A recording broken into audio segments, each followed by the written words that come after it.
That's annoying. Sorry about that tiny intermission there. My key was not working there. But I'm back. My key was not working there. But I'm back. My key was not. We have live video too. Everything's working. Wow, with a slight delay. So that's what happens when you lose 10 seconds. But a lot of interesting angles to talk about today. And let's just jump in. I'm going to talk about the potential for a new Bitcoin catalyst, or even multiple ones, what they could be. So once again, thank you all for being here. Thank you to the mods in the chat and the whole team. So good to see everybody. And of course, disclaimer, get that out of the way. This is edutainment. You guys know the drill. So believe it or not, despite all the crazy gloom and doom in the world, there's actually more good news today than bad news. But let's start with the catalyst. And what could that be? So first of all, Bitcoin does need a catalyst. We've been down the dumps for a record amount of time. I'll talk more about that later with the on-chain data. But here, this just came out on Fortune magazine. And Bitcoin rapid payment service Strike raises $80 million, takes aim at Visa. And Strike is a digital wallet that relies on a fast version of Bitcoin's network called Lightning.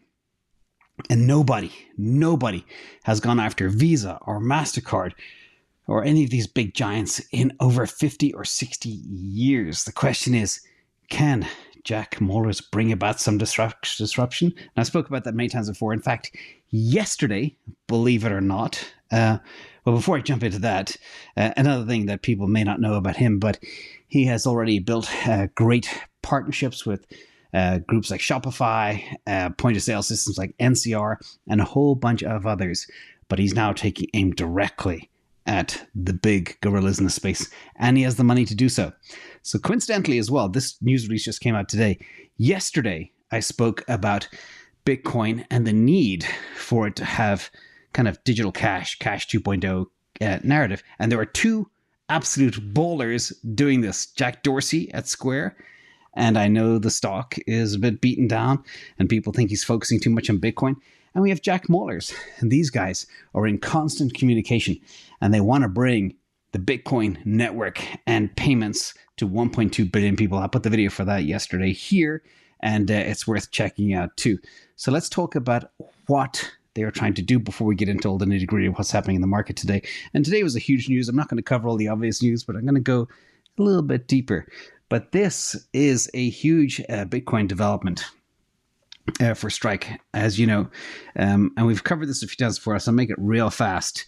They are building a single agreed upon standard and to revolutionize how money is transferred around the world using the Bitcoin network. Zap is the company that has Strike housed in it. And Zap is a Bitcoin investment and payments company. And they use the Lightning Network. Now, when I made yesterday's video, actually, many of you wanted me to go deeper into Lightning, and I will. I promise I'll do that in the future. But it was just coincidental that so many of you are hungry to learn more about it and how powerful it is. And this just brings light to that as well. And they have a special API that makes it possible. I actually personally use Strike a lot too. And Strike seeks to disrupt global payments industry operating on Bitcoin. An inherently global, cheap, and unstoppable value transfer protocol that many people call it. So real quick, how it does it. Basically, it has three big edges over traditional payment transfer mechanisms. First, it achieves physical finality in a very short window of time, 10 minutes or less. Conversely, payments through traditional settlement rails can take a week or more.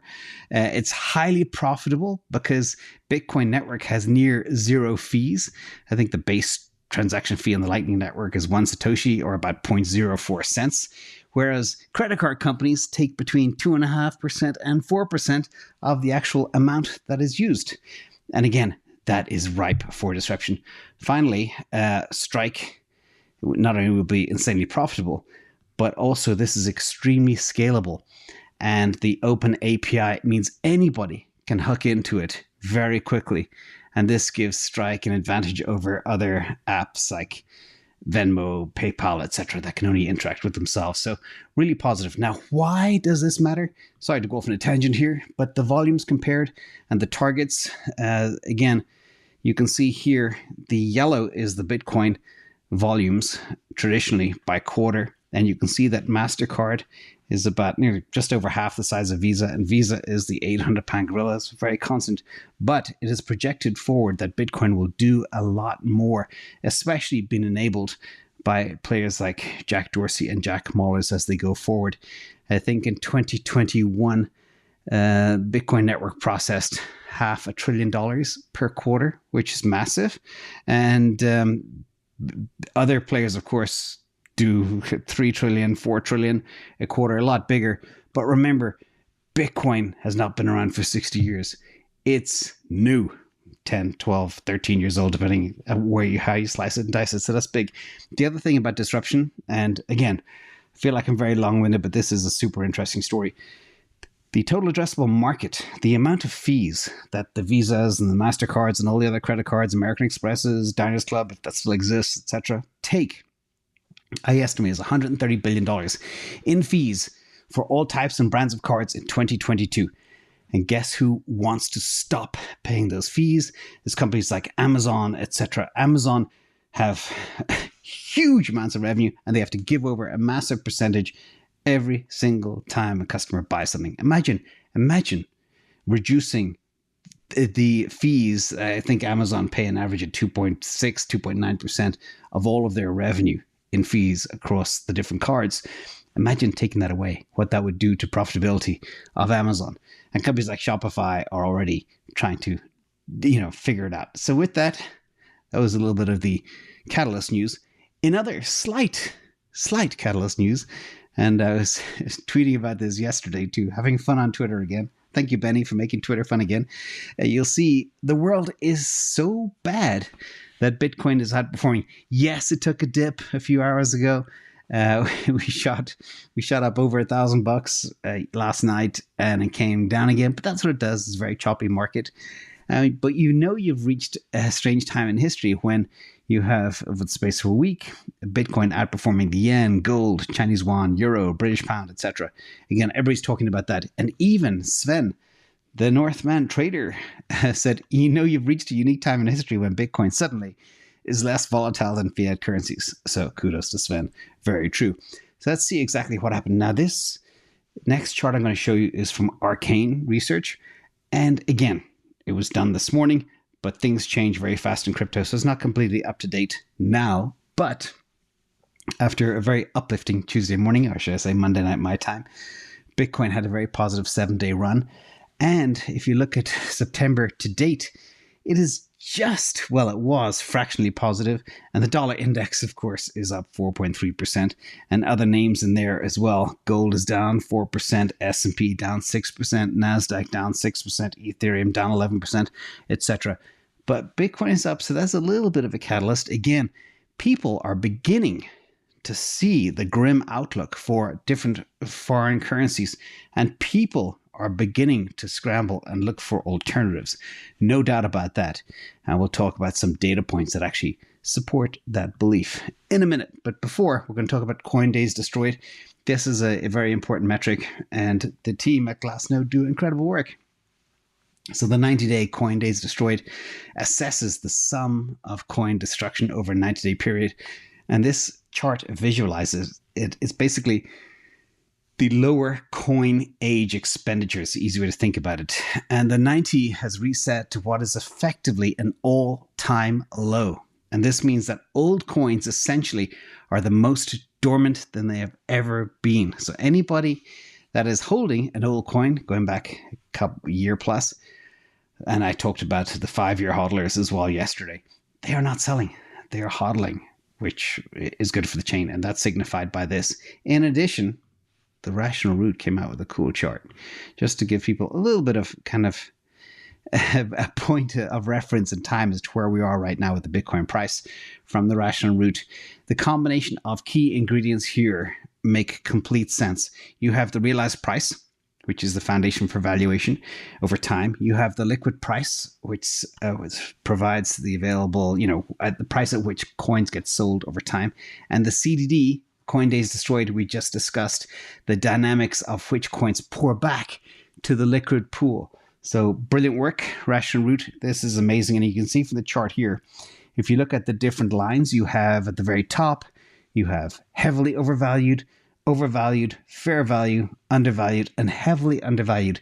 And we've only been heavily undervalued based on this set of metrics 1, 2, 3, 4, 5 times in history of Bitcoin.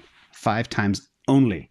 So again, not singing hopium here, we all know we've been down here so long it feels like in an absolute eternity, but that is positive stuff to see. So next in the box, we're going to talk about alt season.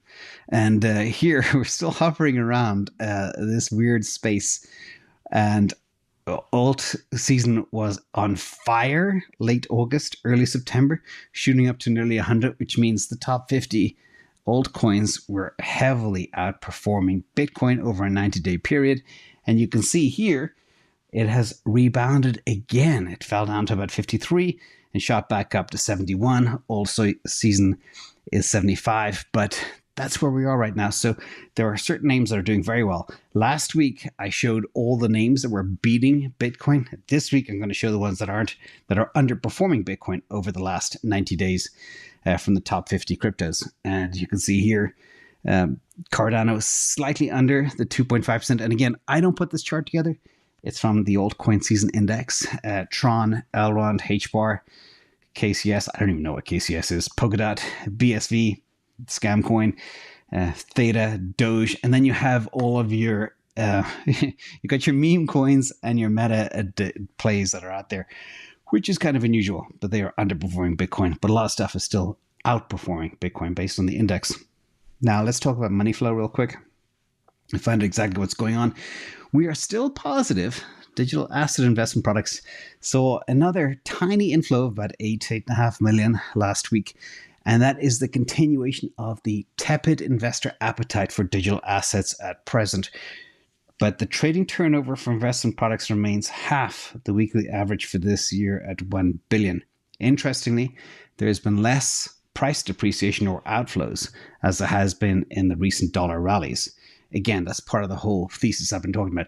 Maybe, not slinging hopium, but maybe a little decoupling is beginning to happen.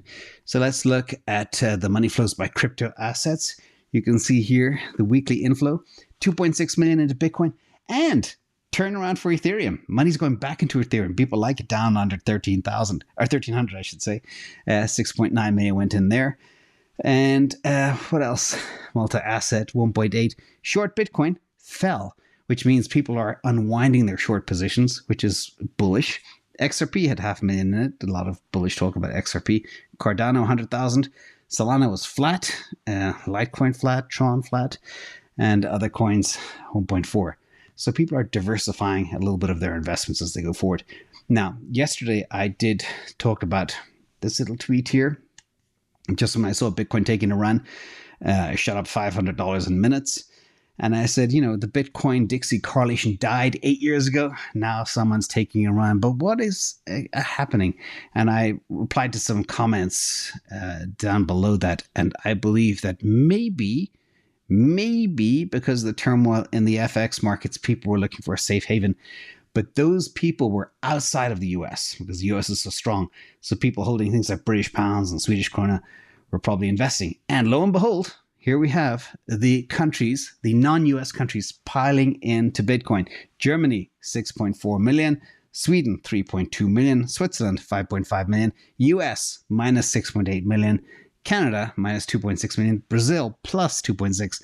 So it was interesting to see, as maybe this is part of why the correlation, the inverse correlation with the Dixie is coming undone, because now people are really beginning to look for a hedge, a safe haven asset, an uncorrelated asset. So that's why we believe perhaps uncorrelation is happening. We don't know. Time will tell. Next, this is also an interesting one. All of a sudden, the big C is a distant memory. And that is the red line going down, and people don't talk about it. They're not concerned about it anymore. It disappeared from being the top topic of interest to a complete nothing burger.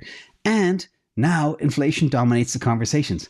Not poverty, not crime and violence, not unemployment, not financial or political corruption. But trust me, they will start bubbling up soon too. we're already seeing a big uptick in crime and violence, and poverty is going to hit hard because of the damage that's being done by our central banks. Now, enough of that. I don't know if you consider that as good news or bad news, but now we're going to switch gears and talk about the bad news. So buckle in, everybody. First of all, this piece, this is the short-term holder supply and profit. This is the longest compression ever. And this is a brilliant on-chain analysis by Glassnode. Again, kudos to the team over there. This assesses hodler profitability across cycles to better understand typical spending behaviors. And the structure here can be considered in 3 phases. So the pinkish reddish stuff is the collapse, and this occurs after cycle tops as a rapid collapse in price action sends the short-term holder cohort into a deep loss. Second, you have the compression, and this is the price kind of collapses lower. Short-term holder profitability also compresses, so people kind of capitulate, and eventually a point is reached where short-term holder coins are clustered around spot prices. This means that the short-term holder basis now is hovering around 20K, 22K, the realized price, etc. And thus, their cost basis is in phase with the market. And phase 3 is expansion, the green stuff. Again, we're not in expansion yet. We're still in compression, sadly. But the green stuff will come. Trust me, we just have to be patient. And that's where the short-term holder cost basis is close to the market price, and any meaningful rally puts large swaths of short-term holder coins into profit. It's a good time. It's when everybody's happy, not like now. Now, the summary of where we are, that kind of yellowy mark, is the short-term profitability remains deep within this compression phase and has been here for 431 days, which is the longest duration out of any bear market cycle to date. So again, as I always say, the lid from the Fed and the macro situation is keeping a lid on things, keeping things depressed. But hang tough, be patient. Could continue a little longer, but something's going to break. We'll talk more about what's going to break soon too, as well. So next in the box, the Bitcoin futures remain muted. CME traded most of the last week in backwardation caused by growing inflows in BT, which is the short Bitcoin index, and traders positioned for further downside in Bitcoin, but they started unraveling those recently as well. So that's good news. And we see a slight premium of about 1%. And in some, there are simply no big notable changes and tendencies in the futures market.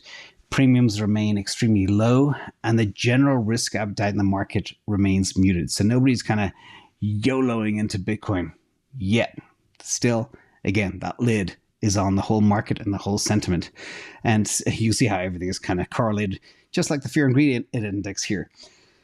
This is the longest streak of fearfulness in history. Today is the 178th day in the fearful territory, as shown by the fear ingredient index. In addition, social media sentiment participants are extremely bearish as well. Again, you don't have to go far to become very depressed. That's why I tend to, not focus on that stuff too much. But even during this bear market, the bearishness is off the charts.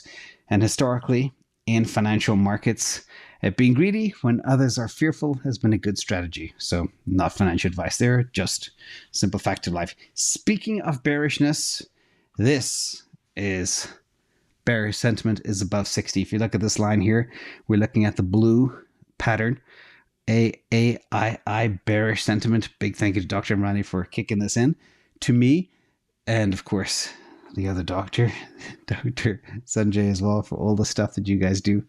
But you can see here, we are now at that point above that red line of a 60 score, which typically is very bad. We had that back in 89. We had it back in the great global financial crisis, 2008, 2009.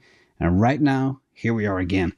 So we'll see where this goes, but there's no doubt the sentiment is incredibly bearish. And next, we're going to talk about a little bit of bad news. We'll switch gears, talk about some of the Bitcoin miners. And the White House says the environmental impact of producing cryptocurrencies like Bitcoin could impede U.S. efforts to combat climate change. And the conclusion thrusts the Biden administration into the center of this whole debate over the carbon footprint of digital assets. Another reason to try and kill them if they can. And they've been ringing alarm bells for a long time here. You know what? If you're worried about crypto mining, okay, and the ability for people to transfer money around real cheap, why don't you turn off all security for all banks, ban all clothes dryers, ban all air conditioning, which uses infinitesimally more electricity than Bitcoin mining. Then we can talk, okay? So with that, let's talk about some of the miners themselves. Cleanspark, one of our favorites based on mathematical financial ratios, they ratcheted up their Bitcoin mining hash rate 30% in 30 days, which is stunning. They now have over 4 exahash of crunching power to mine Bitcoin. And these guys, yes, they've invested a lot, but they're one of the leanest, meanest, in a positive sense, miners that are out there. And in addition, let's talk about some more bad news. So this one is technically, it's good news, but to build up that hash rate, it costs money. Okay, it's what I call paying it forward. And this indicates the whole paying it forward analysis of where the miners are today. If you look here carefully, this is a graph of retained earnings. And retained earnings is an accounting term showing a company's accumulated net income in its lifetime. And you can see here, it's all red. With the exception of Argo, they have 26 million in the blue, which is good. Thank you again to the Arcane team for this. But most public miners have retained earnings deeply in the negative, signaling that they have lost money over their lifetimes. And last week, we talked about some of the other, I think it was the hash rate per miner based on market cap. I'm going to do a whole redux of all the miners very shortly for you guys, because you keep on asking for it, and I do it typically every quarter. And there's just been so much change right now. And also some of the miners are in a little bit of fiscal hot water, let's say. But the most interesting thing here is if you look at Core Scientific, people might say, how come theirs is so deep in the red? Well, they had I think it was a big goodwill write-off from an acquisition that they made. And the name escapes me right now, but they bought some company and they wrote off about 1.2 billion in goodwill. And that's where a lot of that hit actually comes from. But again, I will do a minor update soon for all of you who are interested in that. So in addition, let's talk about where we are with interest rates. This is from The Economist. Thank you, Sanjay, for sharing. You can see here, 5-year government bond yields going up and to the right. You have United States and Britain, joint first, almost touching on 4.5%. And you have Germany just breaking the 2% mark. And of course, Japan, because they fiddle with their central bank monetary policy, they're keeping it flat. And there we are. But remember, this is a debt-laden world. Everybody now that you listen to, if everybody's concerned that something is going to break, the same stuff I've been talking about for a long time, with all the debt that exists on the planet, it cannot afford to pay 4.5% or 5%. And that's what's happening. And that's why people think something's going to break. Not just me, but here, let's look at mortgage rates. US mortgage rates have more than doubled since January 2022. Now they're touching on 7% for a 30-year fixed. That smashes the real estate market. And we haven't even been able to see the damage it's done yet because it takes time to trickle to the system. US home prices, swift deceleration. Say goodbye to the housing bull run, ladies and gentlemen. The US home prices, for the first time in 10 years, are tanking. National measure of prices in 20 cities, as the Case-Shiller index that I talk about a lot. The last real estate crash ended in 2012. Here we are 10 years later, and it's crashing again. We did talk about this. We have a real estate segment. I have another one upcoming this week too. For those of you who are interested, remember, in this channel, we believe everybody for financial freedom should have 3 pots. If anybody's new to the channel, real estate is 1/3 of that 3-legged stool. Crypto is another, and disruptive stocks is another. That's how I like to play the game. But here, you can see the values are heading south big time. And I did discuss as well, places like San Francisco, Seattle, San Diego, all down 3%, 4% just in the last month. That is a big move in 30 days. It may sound small, but in a short window of time, you annualize that, that's way north of 20%. And I did warn a long time ago that 20% is going to be the haircut for the property market this year, early next. So keep your sniper rifles ready. Now let's talk about manufacturing. Again, switching gears into a little bit of macro here. The Dallas Fed PMI dropped to minus 17.2. It was minus 13 last month. And the way you read this is these are the orders, the manufacturing orders that are coming down and continue down. Now, the economy from a manufacturing perspective, at least in the US, is grinding to a halt. And all data, every piece of data you look at, macroeconomic indicators, we are working on something on that right now as we speak. It gives the Fed every reason they need to stop hiking. None of this information is a secret. It's all public. Everything is grinding to a halt. Everything. So, I don't know what the hell those guys are doing, and they're still obsessed with this weird 2% inflation that they can't even control. Anyway, back to craziness in the world. People are still intent on throwing their money away. These are the most searched assets on CoinMarketCap. BNB and Bitcoin, I understand. Dogecoin, XRP, Shiba Inu. What are people thinking? Who is looking up this stuff? Come on. People, please. Obviously, people don't look at this channel. Anyway, back to some ugly news. I did say stuff was gonna get bad, and this cracks me up because this guy, Larry Summers, okay, he very smart guy. He is on the same page as me with the lost off like inflation and stuff, but he's been urging the Fed to hike faster, go harder, and now he comes out and says, "Oh, I did not expect the markets to get so bad so fast." It's like, okay, I want you to drive at 100 miles an hour into that wall. Oh, I didn't know that wall was made of bricks. I thought it was made of feathers. This is what we're dealing with, everybody. It's very, very infuriating. And I'm not the only one who's getting infuriated. Now, next in the box from Morgan Stanley, they say something is going to break. Real simple. Now, the PE, the price to earnings ratio of the S&P 500 is very cheap at 15.6. This is back on our June 16th lows. So we're back to that very cheap level. Like you got tech stocks like Google and PayPal. They're trading at PEs of 15. These are like disruptive companies growing fast and trading at a PE of 15.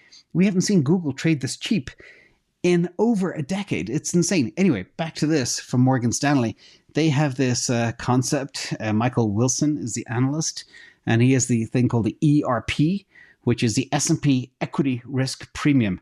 And there he believes there should be a modifier on the actual S&P 500 PE ratio driven by the 10-year treasury yields.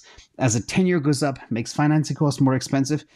He brings in his modifier to bring down that ratio to a target level. But again, 15 right now here is very cheap. A lot of people are saying, oh, once S&P 500 is 3,500, I'm going to go YOLO in like crazy. We're 150 points from that level. So we're super close, super there.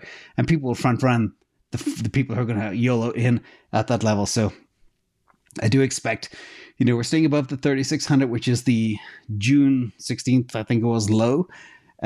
People are calling for maybe 3,500, and that's when they plow in. We'll see. I do expect choppiness, but again, I think I mentioned, I can't remember, a few days ago, it's like jumping out of the basement window. There's not much downside from here, everybody. So hang tight. Your mission is to get through the storm to the other side. And a lot of people are saying we're very close. So with that, I hope you like it. Happy Tuesday. See you all tomorrow. Bye.